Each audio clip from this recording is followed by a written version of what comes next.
It almost feels like a fraternity sometimes. And I think that's the culture that can spawn this type of behavior. So there have to be people in the mayor's circle who saw this and knew that it was happening.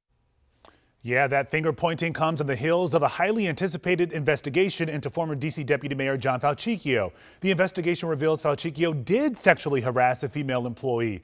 Now, you might remember he abruptly left the Bowser administration back in March after these claims of harassment came to light. Well, tonight, Delia Gonzalez joins us with new reactions to the probe and what happens next. And just a warning for you at home, some of these details are disturbing.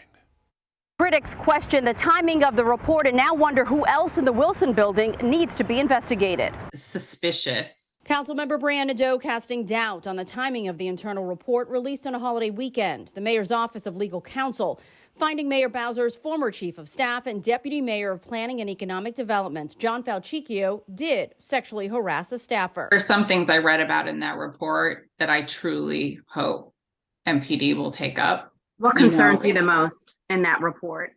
Exposing genitals.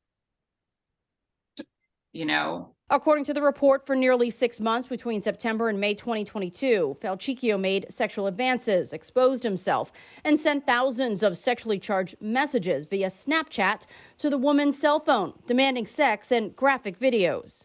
A second woman has since come forward. Falcicchio did not return requests for comment. It almost feels like a fraternity sometimes. And I think that's the culture that can spawn this type of behavior. So there have to be people in the mayor's circle who saw this and knew that it was happening. I hope the mayor's about to get their pen out because she's going to write a very, very large check for his piss poor behavior. Former ANC Commissioner Denise Krepp says the city has paid millions of dollars in settlements over the past years. She posted documents from the chief financial officer showing several six-figure sexual harassment settlements alone. Krepp says the council needs to follow the money. $72 million in 18 months. They never held a hearing.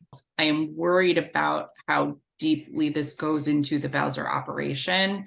And those are the things that undermine the trust in government that the people of the district deserve to know. The council member says she'll be working with her colleagues on the next steps, including possible legislation. In the meantime, the report calls for further investigation into what appears to be a pattern of favoritism based on appearances, and that Falcicchio used the Wilson building as his, quote, dating pool.